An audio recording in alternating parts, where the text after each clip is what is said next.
dia. Meu nome é Marília Maronese Brum, eu sou residente do primeiro ano de Cardiologia Pediátrica do Hospital da Criança e Maternidade de São José do Rio Preto.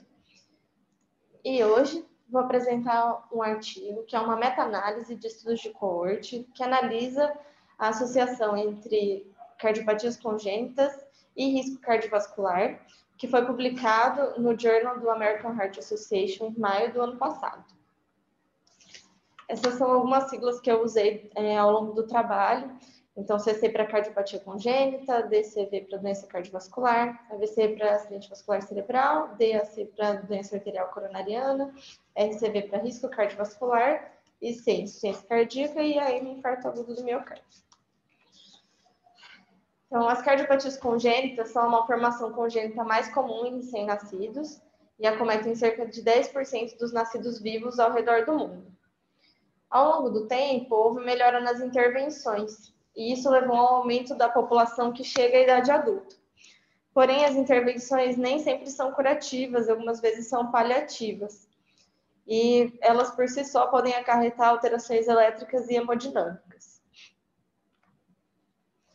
Então, a combinação de anormalidades anatômicas, intervenções clínicas e o aumento dos fatores de risco para doenças cardiovasculares em pacientes com cardiopatia congênita vem por N razões, entre elas a cateterização frequente, o uso de stents, medicação de uso prolongado e a própria obesidade e hipertensão. Tudo isso, então, vai aumentar o risco de doença cardiovascular no paciente com cardiopatia congênita. Mas uma coisa que a gente não sabe também é qual a magnitude desse aumento.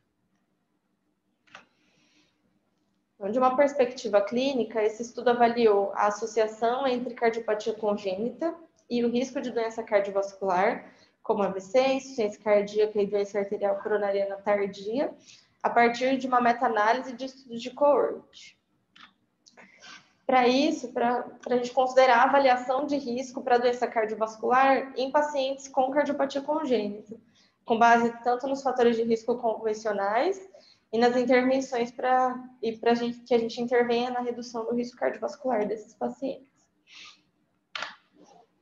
Então, quanto à metodologia científica, numa meta-análise, então, a princípio, a gente traça uma estratégia de pesquisa, que pode ser tanto o PICOS quanto o PECOS.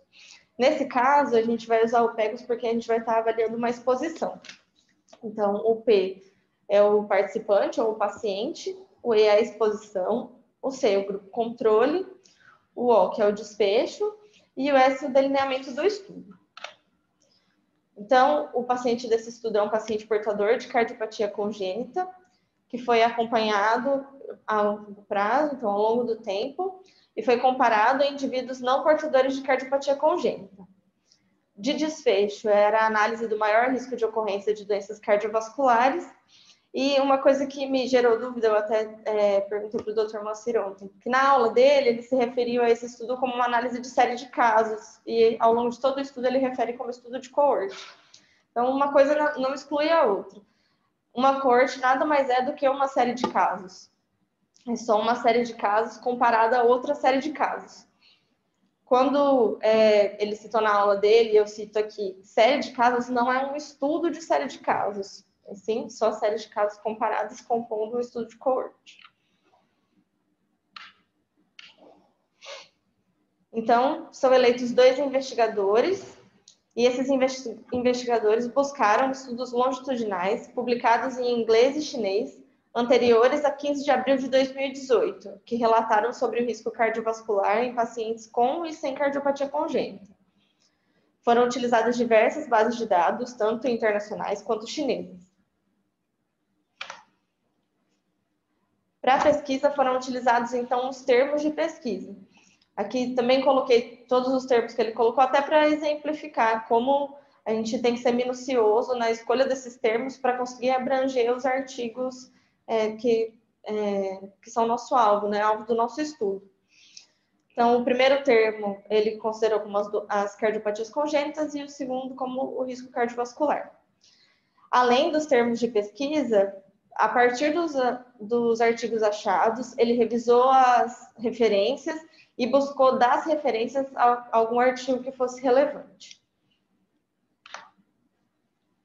Então, como exposição, ficou a presença ou a ausência de cardiopatia congênita na linha de base. E no desfecho, então, doença cardiovascular, AVC, doença arterial coronariana e insuficiência cardíaca. Foi considerado doença cardiovascular, AVC, doença arterial coronariana, insuficiência cardíaca e parada cardíaca. AVC foi considerado como qualquer evento cerebrovascular agudo, inclusive os AITs.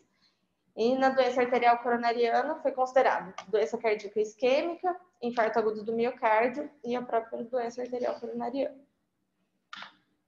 Então, principalmente nessas variáveis de desfecho, como que a gente pode classificar elas?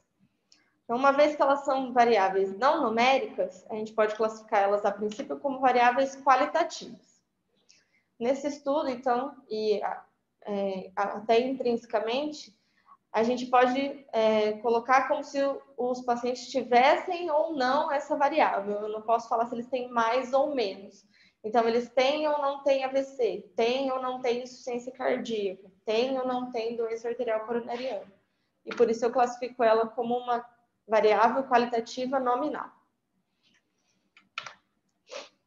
Já avaliando a relevância do desfecho, nesse caso, eles podem ser considerados como desfechos relevantes porque eles compõem eventos mórbidos graves. Então, uma vez pesquisado os artigos, é feita a seleção dos estudos. A primeira seleção é por um screening de título e resumo. Então, a partir do título e resumo, foram separados os artigos que foram publicados em chinês e em inglês que descrevessem o risco cardiovascular na população com cardiopatia congênita. Depois de passar por esse primeiro critério, houve a leitura completa do texto. E para ele ser lido completamente, existiam alguns critérios de inclusão. O primeiro é que o tipo de estudo fosse coorte, que houvesse pelo menos 2 grupos de estudo, um com cardiopatia congênita e um sem cardiopatia congênita, e que os dados fornecidos pelo estudo fossem suficientes para calcular a estimativa de risco. E quando ele encontrou um estudo que envolvia a mesma população, então usaram o mesmo banco de dados para estudos diferentes, ele escolheu o estudo mais recente e o estudo mais compreensível. Então, como exclusão, ficaram os estudos ou resumo de conferência, estudo experimental, que não fosse estudo de coorte, né? Quando nos grupos de estudo foram considerados indivíduos com doença cardíaca adquirida, que foram submetidos à cirurgia cardíaca como coorte não exposta, se os dados estivessem incompletos e se eles fossem encontrados em duplicidade pelas bases de dados.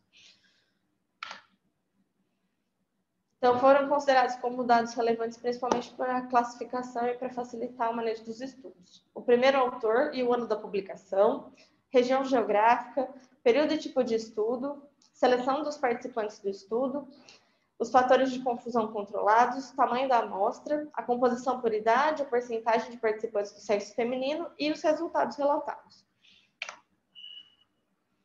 Então, a partir dessa primeira seleção, então passou pelo screening de título e resumo, passou pela leitura completa, o estudo era submetido a uma avaliação de qualidade. Eles utilizaram a escala de Newcastle-Ottawa, que tem 8 critérios. Ela é uma escala bastante complexa e, nesse caso, eles atribuíram, então, os 8 critérios como: o primeiro como uma corte de expostos, que é os pacientes com cardiopatia congênita, que ela fosse retirada da população geral com cardiopatia congênita, e o grupo não exposto fosse retirado da mesma população geral. Isso até me gerou um pouco de dúvida na hora quando eu estava vendo o artigo, mas o que ele quis dizer foi que a mesma população contém pacientes com cardiopatia congênita e sem, e que os 2 grupos fossem retirados dessa população. Então, a exposição foi verificada com o uso do CID.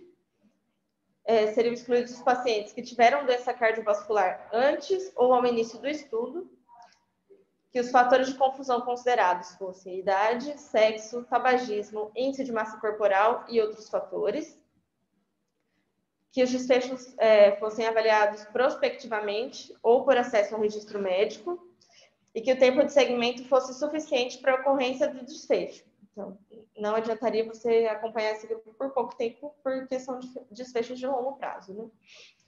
E o 8º critério seria a descrição da perda do segmento. Ele considerou como um estudo de alta qualidade quando o segmento era maior que 80%. Na soma desses critérios, então, seria considerado um estudo de alta qualidade se ele tivesse uma nota maior ou igual a 6. Então, a medida de associação escolhida para essa meta-análise foi o risco relativo. E uma coisa importante da gente lembrar é que essa é uma medida de associação prospectiva. Quando ele separou os estudos, existem estudos nessa meta-análise que são retrospectivos. Mas como a meta-análise em si está fazendo uma avaliação prospectiva, isso não é um problema quando a gente usa a medida de associação de risco relativo. Então, também é considerada a heterogeneidade e tomei a liberdade de usar um dos slides do doutor para conseguir explicar e comparar com esse estudo. A heterogeneidade, então, a partir do teste Q, a gente consegue rejeitar a hipótese de homogeneidade se o P for menor do que 0,05. Então, P menor do que 0,05, há heterogeneidade. Nesse estudo, ele não usa esse mesmo valor, pelo menos não para o risco cardiovascular em geral, mas para o subgrupo, sim. Ele usa o P menor do que 0,1 para confirmar a heterogeneidade. Então, uma vez identificada a heterogeneidade, a gente pode quantificar a heterogeneidade pela estatística I quadrada. A diferença entre os valores que a gente viu na aula do Dr. Moacir para esse estudo é que ele considera no estudo uma heterogeneidade baixa menor do que 25%, entre 25% e 50% uma heterogeneidade moderada, heterogeneidade substancial se tiver entre 50% e 75% e alta maior que 75%. Para verificar possíveis fontes de heterogeneidade, foi realizada uma análise de subgrupos com meta-análise de efeitos fixos. E os subgrupos analisados foram região geográfica, o tipo de estudo, tamanho da amostra, a composição por idade e os fatores de confusão controlados. Nesses subgrupos, então, foi também aplicada a estatística Q, e como eu disse anteriormente, nos subgrupos ele usou o P menor do que 0,05. Também foi realizada uma análise de sensibilidade que comparou a aplicação de meta-análise de efeitos fixos com a aplicação de meta-análise de efeitos aleatórios. Para avaliar o viés de publicação, foram utilizadas duas ferramentas nesse estudo. A primeira foi o teste de regressão linear de Egger, que quando a gente encontra um P menor do que 0,05, indica que há um viés de publicação, e o gráfico de funil. Então, como resultados, a primeira identificação dos estudos, então a pesquisa nas bases de dados a partir dos termos, encontraram 14.967 artigos e aquela busca que eles fizeram nas referências não encontrou nenhuma referência adicional. Desses, então, foram avaliadas as duplicidades e, após a remoção das duplicidades, sobraram 9.931 artigos. Desses, então, eles passaram pelo screening de leitura de título e leitura de resumo e foram excluídos 9.666 artigos, sobrando para a leitura completa 265 artigos. Então, esses passaram por aqueles critérios de avaliação, que foi o tipo de estudo, se havia os dois grupos comparativos, se os dados eram suficientes para análise de risco, e desses sobraram 9 estudos. Esses 9 estudos foram submetidos à análise de qualidade, todos eles obtiveram uma pontuação maior ou igual a 6, e então foram incluídos na meta-análise. Então, essa tabela é mais para demonstrar as características dos estudos que foram utilizados nessa meta-análise. A gente pode ver, então, que foram 4 cortes prospectivas, 4 cortes retrospectivas e uma bidirecional. Quanto aos fatores de confusão, a gente pode perceber que em todos os estudos estava presente idade e sexo, pelo menos idade e sexo. E em alguns estudos houveram outros fatores de confusão. Uma coisa que chama bastante atenção nessa tabela é o número das amostras. Então, que são grandes números de pacientes, né? No primeiro estudo, a gente tem mais de 14 mil pacientes com cardiopatia congênita e 146 mil pacientes sem cardiopatia congênita. Ou nesse estudo, 25 mil, quase 26 mil pacientes com cardiopatia e quase 260 sem cardiopatia. Então, são amostras muito grandes. Quanto à qualidade dos estudos, então, os estudos foram submetidos à escala de Newcastle-Ottawa e a gente pode ver, então, que todos eles obtiveram uma pontuação maior ou igual a 6. A maior perda de pontos que eles verificaram foi na questão do segmento. Então, não estava descrito e o segmento não foi maior do que 80% na maioria dos estudos. Para análise do viés de publicação, então, pelo teste de Egger, a gente já vê que o P é maior do que 0,05, então isso já fala a favor de não haver viés de publicação. E no gráfico de funil, a gente percebe que a distribuição dos estudos é uniforme. E tudo isso, então, indica que não houve viés de publicação. Na figura 2, ele analisa o risco cardiovascular geral em relação às cardiopatias congênitas. O que a gente vê diante dessa análise, então, primeira coisa, nenhum dos estudos cruza o 1, e isso é bom, porque a gente está vendo uma relação de risco. Então, se o risco dos pacientes que tiverem cardiopatia congênita for o mesmo dos pacientes que não tiverem cardiopatia congênita, isso faz com que o dado perca significância estatística. Nenhum desses estudos isso aconteceu.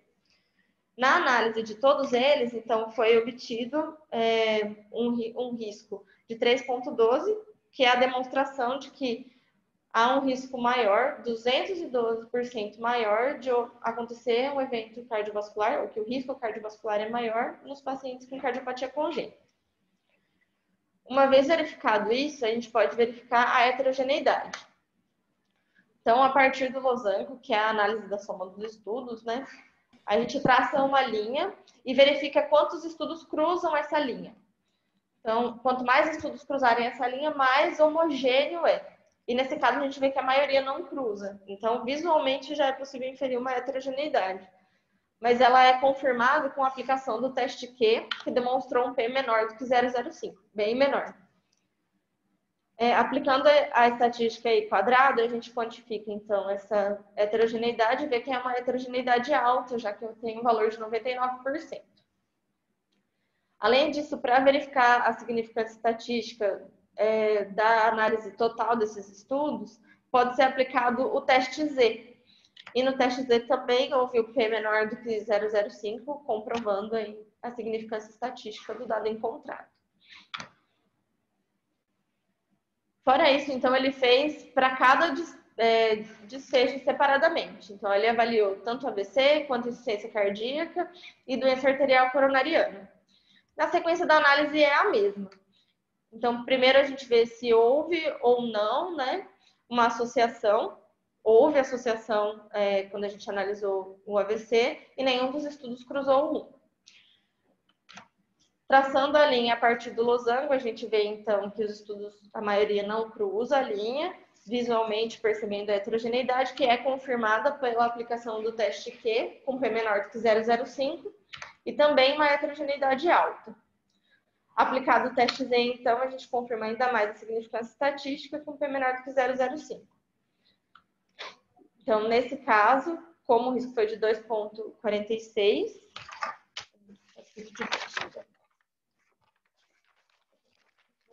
então 146% maior no grupo com cardiopatia congênita. Seguindo a análise, então, quando a gente avalia a insuficiência cardíaca, há uma associação entre o paciente com cardiopatia congênita e insuficiência cardíaca. Nos estudos analisados, nenhum cruzou o 1. Traçando a linha para verificar a heterogeneidade, a gente vê que tem estudos muito distantes e ela é confirmada pela aplicação do teste Q com P menor do que 0,01. Então, há heterogeneidade e a heterogeneidade é alta. Aplicando o teste T, então, com significância estatística. Já analisando doença arterial coronariana, também há uma associação entre cardiopatia congênita e doença arterial coronariana. E nesse caso, diferente dos outros, há estudos que cruzam o 1. Mas quando é realizada a análise total desses estudos, então a posição do losango, ela fica longe do 1. Então, apesar de ter estudos que tem um intervalo de confiança cruzando o 1, isso não atrapalhou quando a gente for verificar a associação. E ela existe. Então, verificando a heterogeneidade, traçamos novamente a linha, os estudos ficam distantes, aplica o teste Q, que mostrou um P menor do que 0,05, então a heterogeneidade, e ao quadrado vai a heterogeneidade alta, e aplicando o teste Z, confirma então a significância estatística do nosso dado encontrado também. Então, o risco foi 146% maior de AVC no grupo com cardiopatia congênita, 489% maior em relação à insuficiência cardíaca e 50% maior em relação à doença arterial coronariana.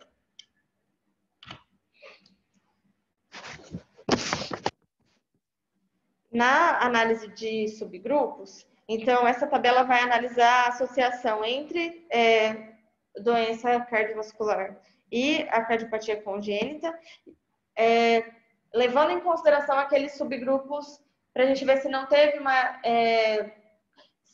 separando esses subgrupos, ainda assim houve associação, né? E o que a gente percebe é que, sim, apesar da gente desmembrar os subgrupos, em todos eles houve associação de doença cardiovascular e cardiopatia congênita. Apesar disso, a gente, aplicando a pesquisa de heterogeneidade, a gente mostra que houve heterogeneidade entre esses subgrupos também. Então, todos os P's foram menores do que 0,05 e todas as heterogeneidades foram altas. Então, todas sendo maior do que 75% no I quadrado.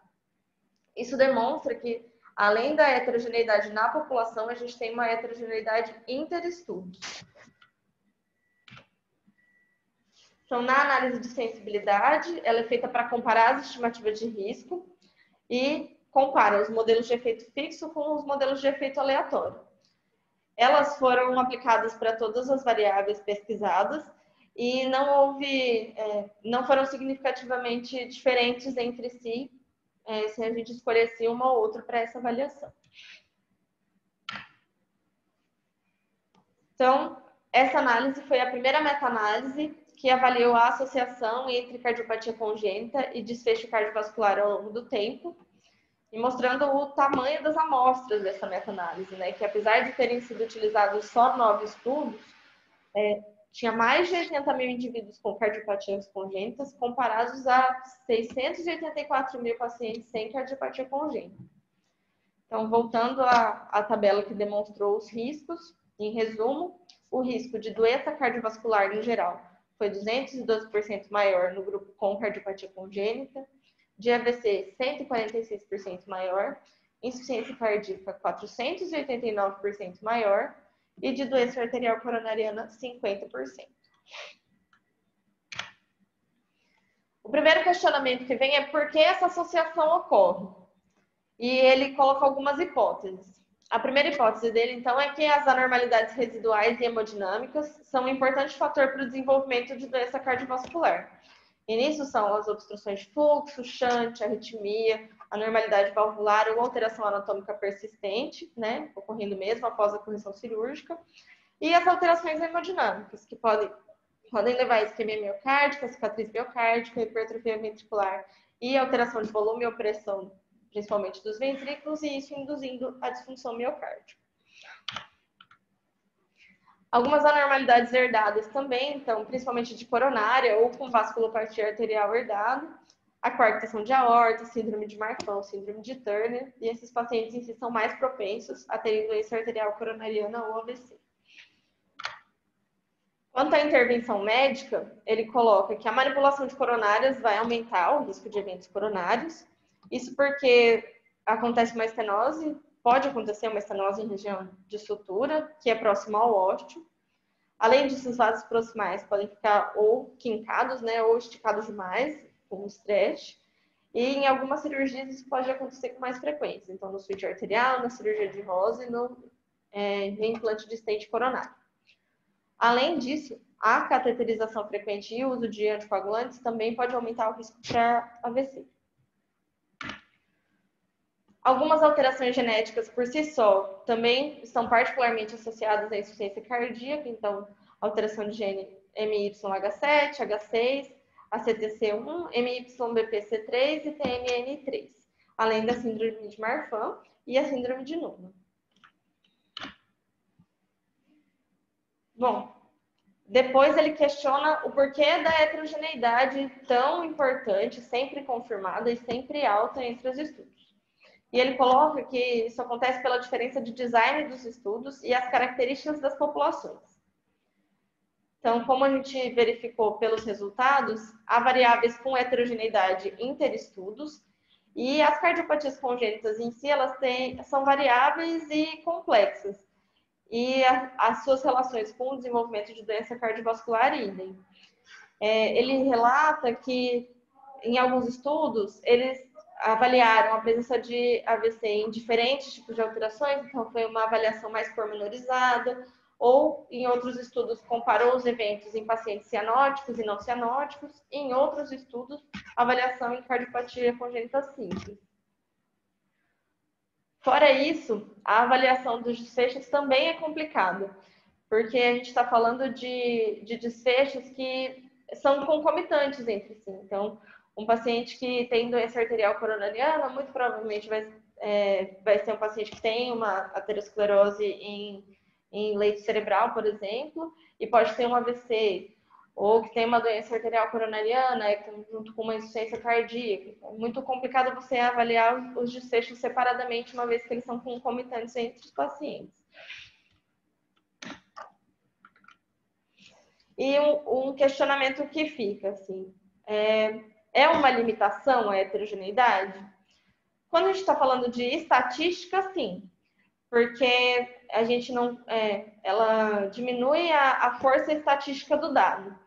Porém, quando você avalia externamente, isso pode ser um ponto positivo, porque a população em geral é heterogênea.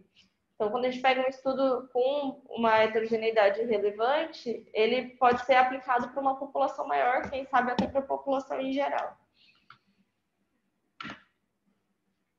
Então, dos fatores de confusão, eles podem ter contribuído para a associação, porque nenhum dos estudos conseguiu controlar adequadamente todos esses fatores de risco cardiovascular convencionais, que foram relatados nos estudos anteriores, são idade, sexo, o índice de massa corporal e etc. E a sobreposição entre os fatores de confusão aconteceu nesses estudos, né, e podem ter acarretado essa associação. Então, a partir disso, a gente pode inferir que, por essa dificuldade de controlar os fatores de confusão, não é possível determinar se as cardiopatias congênitas são em si um fator de risco para a doença cardiovascular, então um fator de risco independente, ou se tem a influência desses fatores de confusão. Então, como pontos fortes do estudo, fica o grande tamanho da amostra, que é de 684.200 participantes, então tem um forte poder estatístico. A estratégia de busca foi bastante abrangente, teve 2 revisores independentes, lembrando que quando os 2 revisores não concordam, é chamado um terceiro revisor, e os artigos foram todos dos últimos 10 anos. Como pontos fracos, então, foi um número limitado de estudos, além da falta de estudos de qualidade sobre o assunto, e apesar da tentativa de minimizar o possível viés de recuperação, alguns dos estudos podem não ter sido identificados. E ele coloca como sugestão incluir estudos mais relevantes para futuras revisões sistemáticas.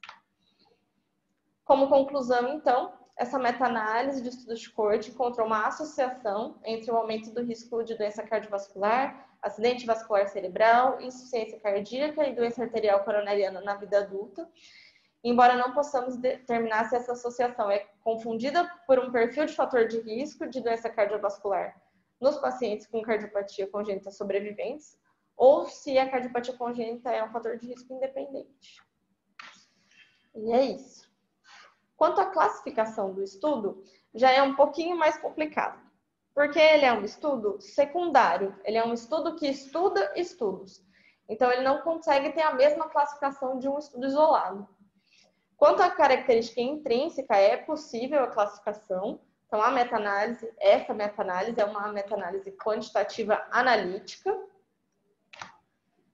E aí, começam os problemas para classificar. É complicado você classificar um estudo secundário em relação à característica espacial, porque ele analisa vários estudos, da mesma forma quanto a característica temporal, porque ele pegou tanto estudos prospectivos quanto retrospectivos. Mas quanto à finalidade, é possível a gente atribuir. Então, nesse caso, foi uma avaliação de prognóstico. E é isso. Obrigada.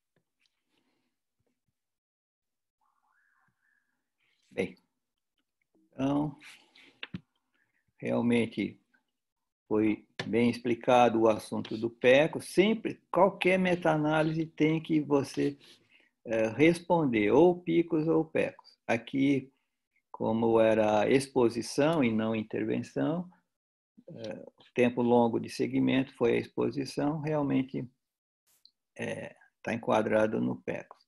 É isso que dá o critério de elegibilidade para o trabalho, né? Ele tem que responder esses itens para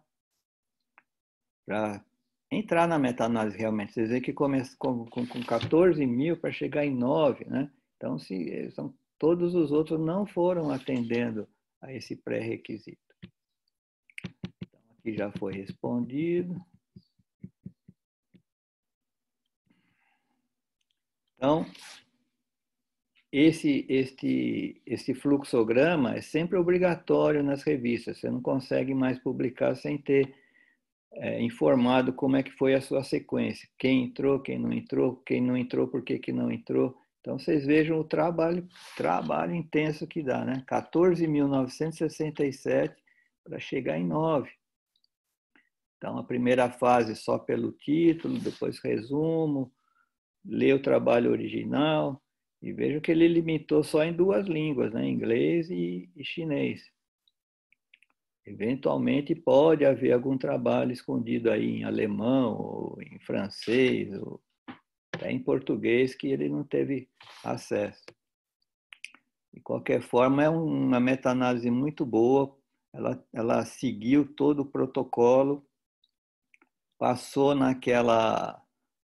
Além dessa estratégia de busca importante, vocês lembra que eu falei na outra aula, unitermos, né? Vejam, todos os unitermos que foram usados, porque às vezes o autor registra lá como doença coronária, o outro como isquemia miocárdica, outro como infarto do miocárdio, entendeu? Você tem que ir cruzando todas as possibilidades para não perder nada, né? Mesmo assim, só tinha 9. Está bem especificado os dados que ele tirou para extração, né? Tinha que ter o nome do primeiro autor, que ano foi, a região geográfica. Vocês viram como é importante, né? Pacientes que foram operados na Europa tiveram um risco muito maior que fora da Europa, né? Não deu para dizer a causa disso, mas foi um motivo grande de heterogeneidade. Na Europa deu 4 e tanto o risco relativo e na não Europa 1 e pouco. Então, são coisas que levantam hipóteses para futuros estudos, né? Isso aqui foi muito importante. Nunca é feita uma avaliação isolada. Uma meta-análise não é feita por uma pessoa só, né? Sempre tem que ter, no mínimo, 2 para incluir para ver a elegibilidade do estudo, se ele realmente pode entrar ou não. Então, às vezes, há uma discordância. Um avaliador acha que o estudo é bom, outro acha que não é bom, né? Então, eles têm que entrar num consenso. Se não houver consenso, aí ainda solicita o terceiro revisor, e esse vai desempatar se o trabalho vai entrar ou não. Então, no mínimo, 2 avaliadores e para o trabalho direto. E o terceiro na reserva para quando não houver consenso. A qualidade do estudo, né, teve que passar por essa escala Newcastle-Ottawa, né, Ottawa. É uma escala interessante. Ela foi criada por um grupo da Nova Zelândia e do Canadá. É um questionáriozinho com 8 questões e uma delas subdividida, então pode ser 9 pontos adquiridos. E você tem que seguir nessa escala. Se vai dar uma estrelinha, eles chamam de estrelinha, se der uma estrelinha, ele passou. Se não der uma estrelinha, claro, não tem aquela pontuação naquele item. Ela tem uma nota máxima de 9. Vocês viram que aqui nessa meta-análise eles aceitaram como um bom trabalho que tivesse pelo menos uma nota 6. Né? E nessa meta-análise os 9 estudos ficaram entre 6 e 8. Nenhum teve 9. Né? Trouxe aqui um exemplo de uma das questões para vocês entenderem. Então, no item 1, dessa questão da seleção, a seleção tem 4 tópicos. O primeiro tópico da seleção pergunta assim, sobre a representatividade do coorte que foi exposto. Ele é um representante verdadeiro da comunidade, né? Se ele for, ganha uma estrelinha. Ele é mais ou menos representativo, né? Um pouco representativo da média da comunidade, ou ele é um grupo selecionado de usuários, por exemplo, é um grupo de enfermeiras, um grupo de voluntários, então não é especificamente o que você está estudando, né? Ou não tem descrição alguma de onde veio esse coorte. Então, vocês vejam. Então, aqueles 2 avaliadores vão ver isso aqui e vamos supor que o primeiro avaliador pôs a estrelinha no A, o segundo pôs no B. Né? Eles vão entrar num acordo lá, se é A ou B, ou se por acaso um deles foi do outro extremo e fala que esse trabalho não tem descrição adequada. Então, seria um dissenso total. Né? Então, o terceiro avaliador iria avaliar. Se os 2 acharem que não serve, não ganha nenhuma estrelinha aqui. Então, ele só atingiria 8 pontos, e assim por diante. Né? Então, se não atingir pelo menos 6 pontos nas 9 perguntas, foi o critério desse trabalho aqui, ele não entraria na análise. Veja a segunda questão. Aquilo lá foi para o exposto. Agora, o grupo controle. O grupo controle, que é não exposto, foi retirado da mesma comunidade do grupo exposto? Lembra que esse caso a Marília ressaltou. Eles eram da mesma, vamos supor, da mesma cidade, do mesmo estado, do mesmo hospital, mesmo ambulatório. Então, é uma amostra uniforme, né? Da onde saiu os congênitos, saíram os não congênitos, para justamente reduzir ao mínimo possível, né, a heterogeneidade. Né? Então, eles foram retirados da mesma comunidade? Se foi, vai ganhar estrelinha. Foi retirado de uma comunidade diferente? Ou nem tem descrição? Então, vocês veem, cada pergunta dessa vai ganhando ou não a estrelinha, e a estrelinha que ganhar tem que ter consenso, né? E no fim soma tudo. É relativamente fácil, né? Você lê o trabalho e vai saber. Com relação à exposição, foi feito um registro seguro, né? Com do que aconteceu, por exemplo, um registro da cirurgia, ou foi uma entrevista estruturada, ou foi só por escrito, o paciente falou que foi operado, ou que tem uma cardiopatia ou não, ou nem tem descrição. Vocês veem que sempre começa forte e vai caindo. Né? Então, o trabalho de boa qualidade ele vai ter nota alta às custas quase sempre do item A, né? Que o item A é o mais rigoroso, né? Que dá mais segurança de que a amostra é boa.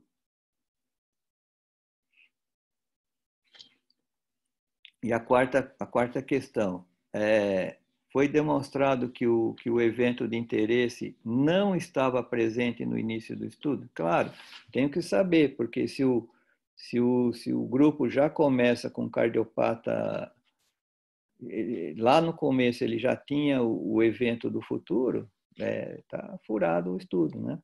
Ele tinha que ser só congênito e sem nenhum problema cardiológico daqueles 4, e o grupo controle nem congênito podia ser, certo? Então, o IES aqui, quer dizer, tinha uma demonstração segura de que não havia cardiopatia no início. Se ganhar um no, o no já enfraquece o trabalho, né? E vai lá para o consenso, ver se ele vai continuar ou não. E assim vai. Então, são 9 questões, né? E ganha pontuação. É muito interessante isso aí. Bom, e tudo bem. Aqui para finalizar, eu gostaria de comentar sobre a história do análise fixa ou randômica, né? Sempre nas meta-análises vai haver isso aí. O modo de analisar o resultado vai ser no modo fixo ou no modo randômico. Veja bem, a análise estatística da meta-análise, ela combina ou integra os resultados de vários estudos clínicos independentes. Nós já sabemos isso. Mas eles têm que ser combináveis. Isso é óbvio. Então, tem que responder o mesmo PICOS ou o mesmo PECOS, todos os estudos que estão sendo avaliados. Mas quando você vai analisar estatisticamente, combina todos esses dados, não há um método único correto. Então, tem gente que prefere analisar modelo fixo, que é um jeito de fazer a estatística, matematicamente, ou fazer o modo aleatório. Então, o que é isso? Só para vocês entenderem. Quando vê o gráfico de floresta, uma meta-análise, a gente vê isso aqui, né? O resultado final é o losango, tem a linha vertical, a direita teve mais eventos, a esquerda teve menos, quando cruza a linha não tem diferença, mas veja que sempre tem um intervalo de confiança. A gente está considerando o pontinho preto, mas tem um intervalo de confiança, que ele pode variar naquela faixa lá. Então, sempre existe um erro, toda medida que você faz tem um erro implícito, né? E essa história do fixo ou aleatório, ela tem relação com esse erro aí, né? Eu vou dar um exemplo aqui. Quando é o modelo fixo, o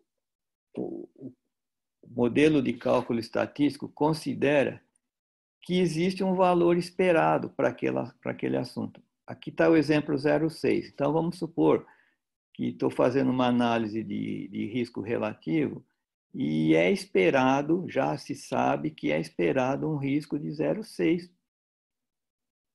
quando se faz aquele tipo de comparação. Então, você considera que todos teriam que ter 0,6, teoricamente, para pôr na fórmula lá. Mas no mundo real, vejam aqui embaixo, no mundo real, era para ser 0,6, mas está um pouquinho para a esquerda.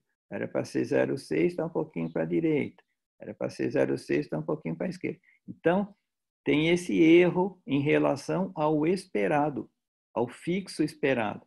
Então, é esse erro que vai entrar nas fórmulas lá, balancear e tal, e você vai ter o resultado final com base no peso desses erros, né? Vai haver um peso. Quanto mais longe esse quadradinho azul tiver do esperado, mais erro, mais vai reduzir o peso daquela coisa. Quanto mais perto do esperado, ela é mais forte, mais peso. Sempre numa meta-análise, vejam aqui, tem a listinha do peso. Tá vendo? Olha lá, 16% de peso, 8% de peso, 14%. Esse aqui tem 40%. Por que ele tem 40%? Veja, é o estudo maior, ó, é o tamanho da marquinha tem relação com o tamanho da amostra. Então, é a amostra com maior tamanho e não tem desvio, está tudo concentrado aqui. Por isso que o peso dele foi alto. Quando o modelo é fixo, como foi aqui, o tamanho da amostra influencia muito. Quanto maior a amostra, maior o peso. Quando é aleatório, o tamanho da amostra influencia, mas não é 100% de influência, tem outras variantes. Então, quem escolhe se vai ser fixo ou aleatório é o pesquisador. Como regra geral, quando você vai ver evento, é mais adequado fazer o fixo. Quando você vai prever um número, né, um valor, geralmente é o aleatório, porque é muito mais difícil você prever um valor fixo. E qual é a diferença do fixo com o aleatório? Veja que no fixo, todos os esperados são iguais. No mundo real, é claro que varia. E quando é aleatório, modelo de efeito aleatório, se faz uma estimativa, uma curva de Gauss em relação àquele valor esperado. Então, é 0,6, mas tem uma curva de Gauss aqui, aleatória, né? que pode representar bem esse valor esperado. Então, quando você faz o erro, existem dois erros agora. Tem o erro que sempre tem do intervalo de confiança, né? Um valor X contra o ponto central, então essa diferença, quanto maior o intervalo, maior o erro, né? E tem o erro em relação à curva de Gauss. Veja, esse ponto está um pouco fora da curva de Gauss, né? Quanto que ele está fora da curva de Gauss é um tipo de erro. E quanto que ele está longe dos outros erros potenciais é o segundo. Então, no efeito aleatório, considera dois erros na fórmula. Um em relação à curva de Gauss e um em relação ao intervalo de confiança. Tá? Deu para entender? Então, os números são todos fixos e no outro, em relação à curva de Gauss. Então, veja um exemplo prático aqui. O esperado está aqui nessa curva de Gauss. Então, tem um que é um pouquinho para fora, um pouquinho para o meio, outro mais longe. Né? Então, vai ter dois erros. Um erro da variação, um intraestudo, né? E o interestudo. O intraestudo aqui embaixo, desse quadrado até a bola azul, e o outro interestudo é a bolinha azul em relação ao ideal, né? O ideal estaria dentro da curva de Gauss. Mas veja, não existe um modelo oficial. Mas como regra, quando é evento, geralmente é o fixo. Quando é uma outra coisa não evento, o aleatório. Ele fez os dois, né? Quando fez subgrupo, ele fez os dois e não houve diferença.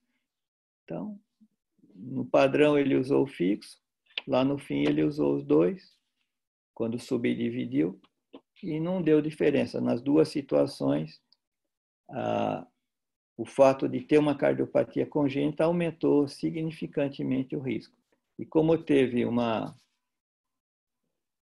heterogeneidade grande, isso dá validade externa. Né? Então, nós podemos dizer, aqui no Brasil, pacientes com cardiopatia congênita devem ter seguramente mais risco de apresentar uma cardiopatia adquirida lá para frente, né? Ou AVC, ou ICC, ou coronariopatia.